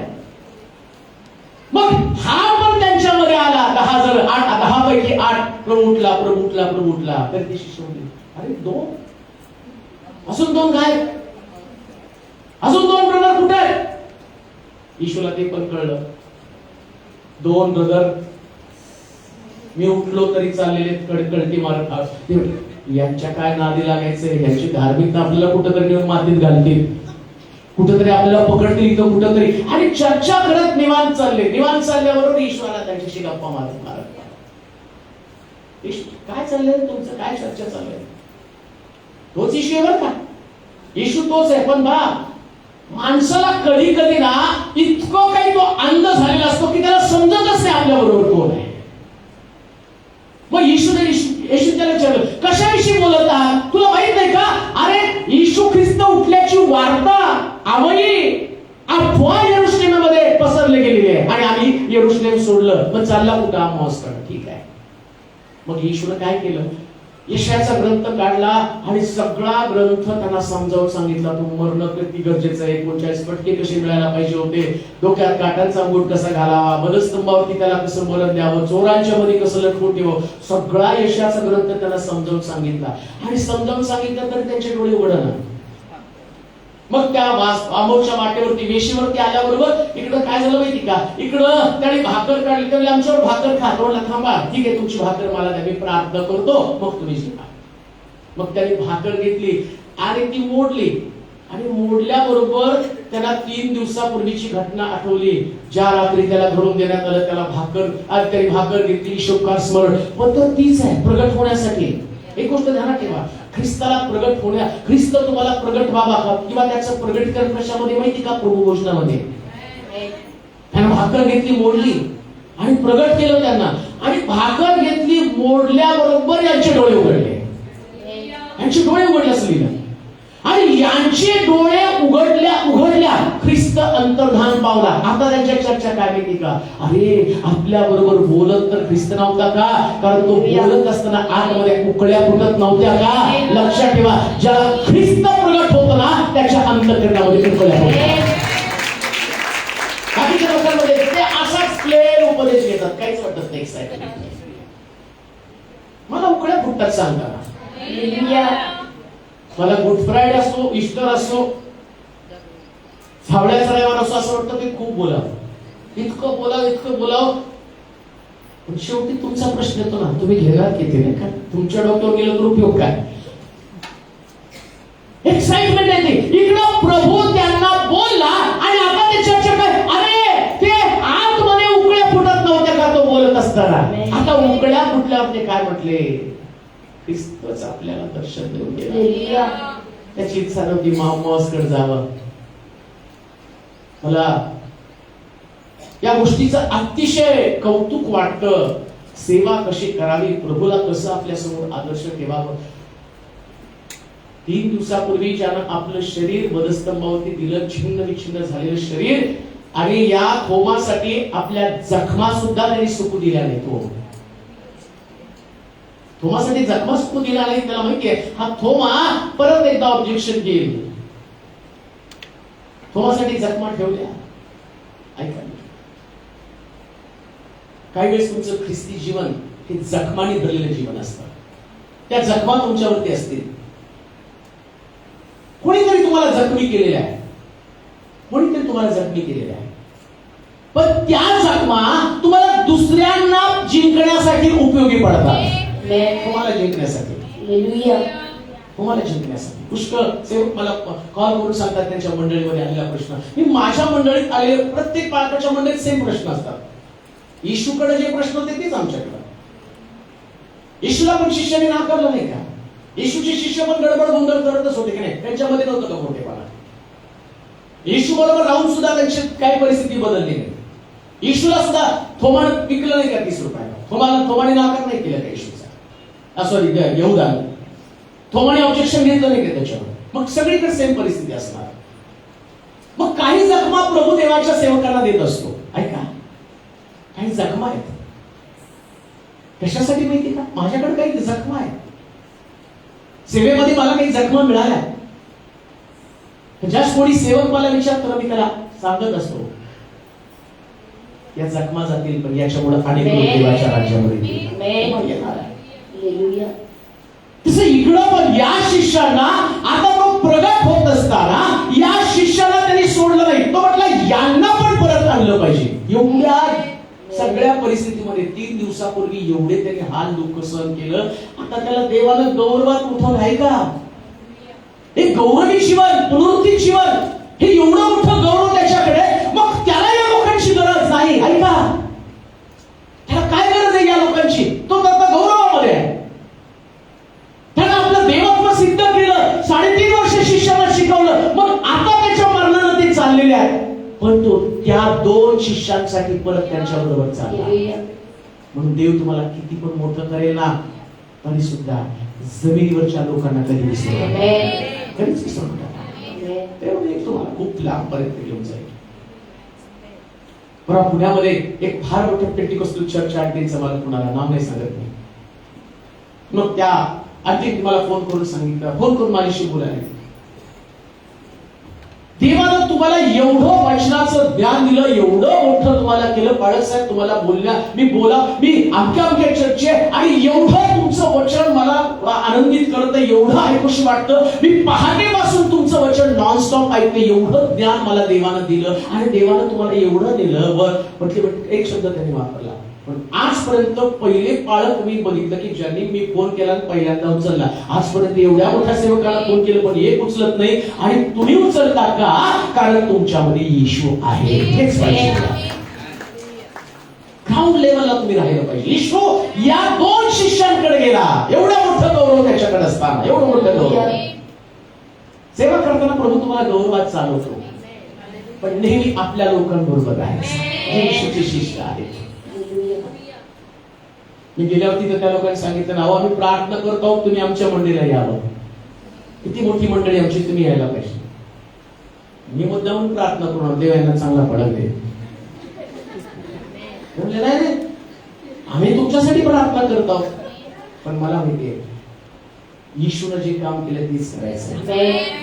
कारण त्यांच्या तोंडात वाक्य केलं तुम्ही मंडळी स्थापन करणं काय ते तुम्हाला माहिती. तुम्ही ग्राउंड लेवलला काम केलेलं आहे. म्हणून तर म्हटलं, ज्यांना मी निर्माण केलं, ज्यांना मी स्वार्थ सांगितली, त्या लोकांपासून मी कसा विभक्तो.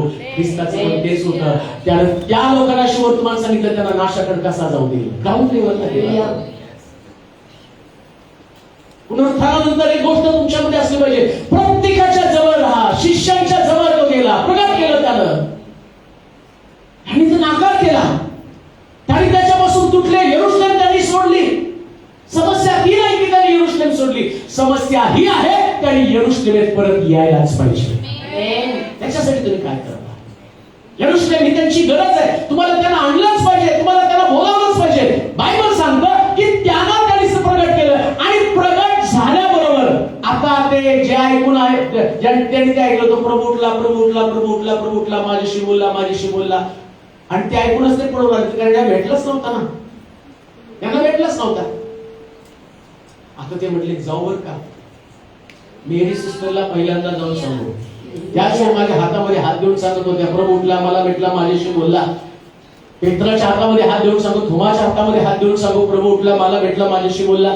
आणि मग उठल्याबरोबर ते येशूचं दर्शन झाल्यावर दोन्ही शिष्य अम्मावच्या त्याच रात्री निघाले. दुसऱ्या दिवसाची पण वाट बघितली नाही. ते म्हटले धावत आणि पळत निघाले. येरुशलेम मध्ये गोंधळ सगळीकडे, प्रभू उठला, प्रभू उठला, प्रभू उठला, प्रभू उठला, प्रभू उठला, प्रभू उठला. आणि ह्या गडबडीत ते तिथे गेले आणि त्या सिस्टर प्रभू उठला, मला भेटला, माझ्याशी बोलला. त्यांनी पण मिठी मारली. पेत्राला प्रभू उठला, मला भेटला, माझ्याशी बोलला. हो मला प्रभू उठला, मला भेटला, माझ्याशी बोलला. सगळीकडे गडबड गोंधळ, गडबड गोंधळ, गडबड गोंधळ. आणि सगळं येरुशलेम गजबजून गेलं का प्रभू उठला, प्रभू उठला, प्रभू उठला. प्रभू उठला हे वाचायचं नाही, प्रभू उठला हे अनुभवायचं आहे. प्रभू उठला हे तुमची साक्ष असली पाहिजे. प्रभू उठला, मला भेटला, माझ्याशी बोलला, हे तुमचं व्यक्तिगत अनुभव असला पाहिजे. ती तुमची टेस्टमनी असली पाहिजे. एक गोष्ट ध्यानात ठेवा, प्रभू उठल्यानंतर तुम्ही दुसरीकडे तिसरीकडे कुठे नसता. जिथे देवाचे लोक आहेत तिथेच तुम्ही असता. जिथे देवाचे लोक एकत्र जमतात तिथेच तुम्ही असता. कारण शास्त्र सांगतं प्रभू उठला म्हणून ते सगळे परत त्याच्याकडे आले. एक गोष्ट ध्यानात ठेवा, आता ख्रिस्ताच्या पुनरुत्थानाशी आम्हाला समरूप व्हायचंय. मेन माझं हे सगळं तुम्हाला सांगितलं टायटल. खरा उपदेश तर पुढे आहे, पण नुसते एड करणार आहे, खऱ्या उपदेशालाच एड करणार आहे. हे जनरल झालं प्रभू उठला. पण ख्रिस्ताचं रोमकराचं पत्र 6 अध्याय 5 पासून 12 पर्यंत वचन वाचा पटकन. हा एंडच आहे. कारण जर आपण त्याच्या मरणाच्या प्रतिरूपाने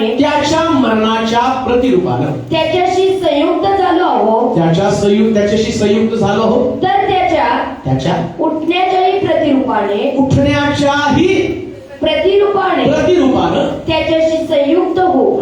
संयुक्त हो म्हणजे काय? तसं त्याच्याबरोबर आम्ही मेलो म्हणजे आमचा बाप्तिस्मा झाला. मग बाप्तिस्मा झाला म्हणजे आमचा नवीन जन्म झाला. मग त्याच्याबरोबर मेलो, आता त्याच्याबरोबर उठायला पण पाहिजे ना. ख्रिस्त उठला मग आम्ही पण उठायला पाहिजे. येते का लक्षात? तसा ख्रिस्त उठला तसं आता हा पुनरुत्थानाचा संदेश सांगितला. त्याच्यामध्ये पेत्र उठला, दुःखात उठला. अम्मावच्या वाटेकडचे असणारे शिष्य ते उठले, पापात बाहेर पडले. येरुशलेम सोडलं होतं, पापामध्ये आले, म्हणजे ते पण उठले का नाही त्या ठिकाणी. स्त्रिया पण त्या ठिकाणामध्ये उठल्या. कशातनं? भ्रमातनं. आमच्यासाठी गौड बाजूला कोण काढेल, ईश्वर आतमध्ये कबरीत आहे की नाही, भ्रम आहे त्यांचा, उठतो का नाही, पण त्या भ्रमातनं त्या बाहेर आल्या. आता तिथं म्हटलं जर ख्रिस्ताच्या पुनरुत्थानाशी तुम्ही समरूप झालेला आहात, जर आपण मरणाच्या प्रतिरूपाने त्याच्याशी संयुक्त झालो आहोत, तर त्याच्या उठण्याच्याही प्रतिरूपाने त्याच्याशी संयुक्त हो, त्याच्याशी मॅच हो. हे आपल्याला ठाऊक आहे की हे पापाच्या अधीन असलेले शरीर नष्ट होऊन आपण यापुढे पापाचे दास्य करू नये म्हणून आपल्यातील जुना मनुष्य त्याच्याबरोबर वधस्तंभावर खिळला गेला. कारण जो कोणी मेला तो पापाच्या दोषापासून मुक्त होऊन नीतिमान ठरला आहे. तर काय होतं आता, जर तुम्ही ख्रिस्ताबरोबर मेला तर ख्रिस्ताबरोबर पुनरुत्थित व्हायला पाहिजे. आता पुनरुत्थित ख्रिस्ताचं वैशिष्ट्य काय? तो की त्याला आता जे मिळालेलं आहे ते जुनं नाही आहे. वधस्तंभावरती तो पाप झाला, ऐका, वधस्तंभावर तो तुमच्या आणि माझ्यासाठी पाप झाला, पण कबरेतनं बाहेर येताना तो पाप नाही, तो पुनरुत्थान आहे, नवीन जन्म. मग आता जर ख्रिस्ताचं पुनरुत्थान समजलं तर पापातनं बाहेर यायलाच पाहिजे. मग पापाचं दासत्व, पापाची गुलामगिरी, परत पाप कसं काय आमच्यामध्ये घडतं? पाप काय हा प्रश्न तुम्हाला आता स्वतःला विचारायचा. एवढे वर्ष 25-26 वर्ष मी तुम्हाला पाप सांगतो, ते तुम्हाला पटलं नाही बुद्धीला. तुम्ही तुमच्या विचाराप्रमाणे हे चांगलं ते वाईट आणि हे तुम्हाला जे आवडतं त्याला तुम्ही नीतिमत्व ठरवलं. ते नीतिमत्व नाही. नीतिमत्व यात आहे. याच्या बाहेर तुम्हाला जाताच कामा नये. हे तुम्हाला आवडो अथवा न आवडो. मला आनंद वाटतो लोक या दिवसात वचनावर खूप प्रेम करतायत. काल मी पुण्याला गेल्यावर त्या ठिकाणच्या लोकांचं ऐकलं आणि येता येता निघून मी चर्चा करत होतो. तो म्हटलं की आपल्याला काही पण करून इथं एक चांगलं मोठं बिल्डिंग बांधावीच लागेल का. तर येणाऱ्या दिवसामध्ये काय हे तीर्थक्षेत्र होतं का माहित नाही. कारण लोक काय म्हणाले माहिती का, आम्हाला हातवर दिली नाही तरी चालेल पण आम्हाला तुमच्या चर्चमध्ये येऊन बसायचं देवाचं आहे. त्याचं कारण काय माहिती का, ते लोक बोलत होते एवढं परखड सांगणारे लोक आता राहिलेले नाहीत. म्हणजे लोकांना ते आवडत आहे. आम्हाला नाही आवडत हा प्रश्न नाहीये. ऑपरेशनची गरज आहे, बदलण्याची गरज आहे, पापापासून सुटण्याची गरज आहे, परिवर्तन होणं गरजेचं आहे. त्या लोकांची तळमळ वयस्कर त्या लोक मला बोलत होते, सांगत होते नाही हो आम्हाला यायचंय. काल एकाने मला मेसेज केला, बाळासाहेब मी त्या मीटिंगला आले होते पण मी मुद्दामून तुम्हाला नाही भेटले. संदेश ऐकून खूप बरं वाटलं पण मुद्दामून नाही भेटले का, तर मला तुमच्या चर्चला येऊन भेटायचं. ही लोकांमध्ये एक्साइटमेंट आहे. कशासाठी माहिती का, पाप दाखवणारं कोणीतरी असलं पाहिजे जी येशूला दाखवतं. जर ख्रिस्ताचं पुनरुत्थान आहे तर त्याच्याशी समरूप होत असताना त्या पुनरुत्थानाबरोबर समरूप व्हावं. म्हणजे आता परत पाप करू नये तर पापातनं बाहेर यायला पाहिजे. मग तुम्हाला पुनरुत्थान समजलेलं आहे. कशाला विचारायला आपण खोपोलीवरून आले हा परिवार. खोपोलीवरून अजून काही लोक येणार होते माहित नाही काय का आले पण ते येतील पुढच्या रविवारी. शुक्रवारी पण जवळजवळ 40 पेक्षा जास्त लोक गाडी करून परत येणार आहेत. कशासाठी येणार आहे ते काहीतरी कळतंय ना देवाचं वचन. लोक येत आहेत. मला पण आता जायचंय जिथे नंदुरबार म्हणून जी गाव आहे धुळे त्या धुळ्यामध्ये नंदुरबार पासून थोडस 80 किलोमीटर लांब आहे आणि त्या गावामध्ये आम्हाला जायचंय. लोक तिथं म्हणतात की तुम्ही ऐकूनच आम्ही एक्साइटेड आहोत का, कारण ते काही कौतुक करायला चाललो नाही, पाप दाखवायला चाललो. आनंद वाटतो तुम्ही आमच्या गावामध्ये यायला लागला. आणि आम्ही सुद्धा तिथे जाताना आता मला जवळजवळ 600 किलोमीटरचा प्रवास करायचा आहे आणि तेवढं करून शुक्रवारी संध्याकाळी इथं प्रार्थना मला अटेंड करायची कारण इथं लोक येणार आहेत. म्हणजे सगळं कशासाठी धावपळ आहे, फक्त एकच आहे, लोकांनी बदला. ख्रिस्ताचं पुनरुत्थान समजा आणि येशू समजावा. येशू एकदा समजलं ते पापाला कधीच विलवून राहणार. म्हणून शंभर श्रीमंती मला मसीहा भेटला घागर टाकून गावामध्ये गेली ना शंभर ख्रिस्ताकडे.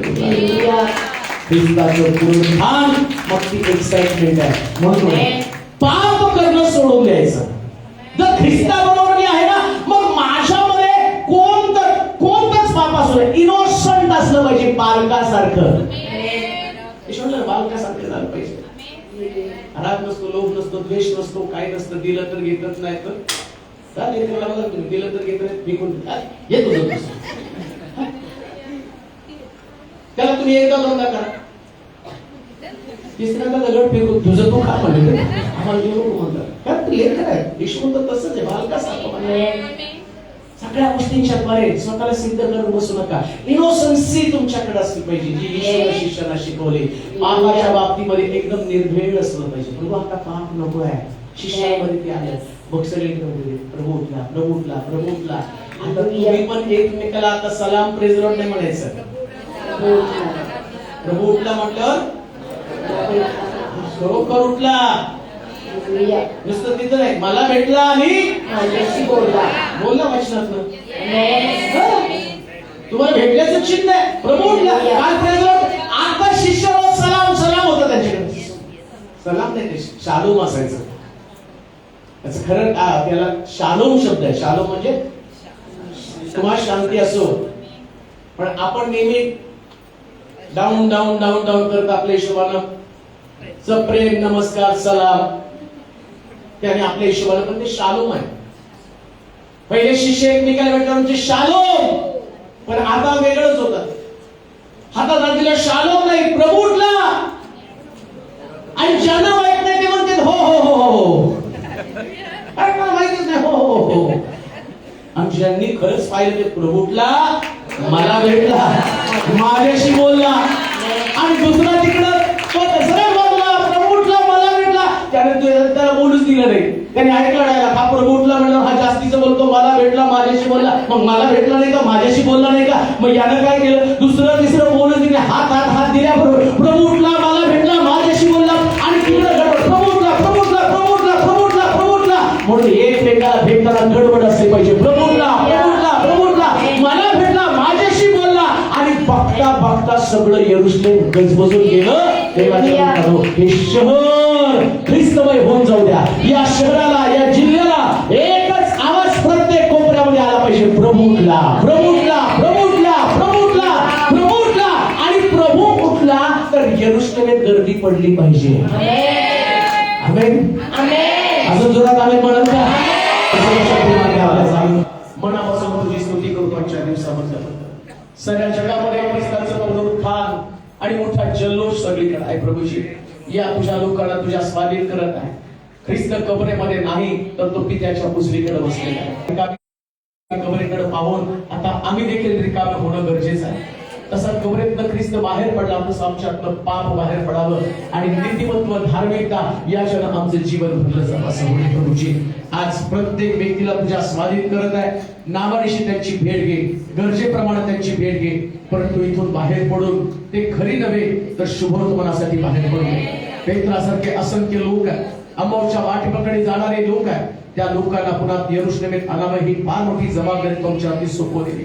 आणि म्हणून देवा, तुझा अनुग्रह, तुझी कृपा पुरवून दे.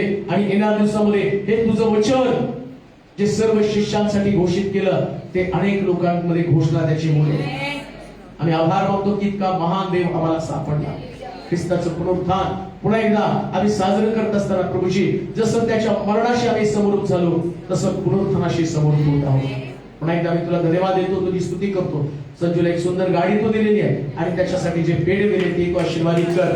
तुझ्या लोकांना तू तिच्या आशीर्वाद देतो याचा अनुभव तो मला पावलोपाली देत आहे. या सर्वांबद्दल तुझी स्तुती करत तुला महिमा दे. येशूच्या नावात ही प्रार्थना विनवणी केली म्हणून आहे. आता देवबापाची प्रीती, प्रभू येशू ख्रिस्ताची कृपा, पवित्र आत्म्याची सहभागिता तुम्हा सर्वांबरोबर आता आणि सदा सर्वकाळ राहो. आमेन.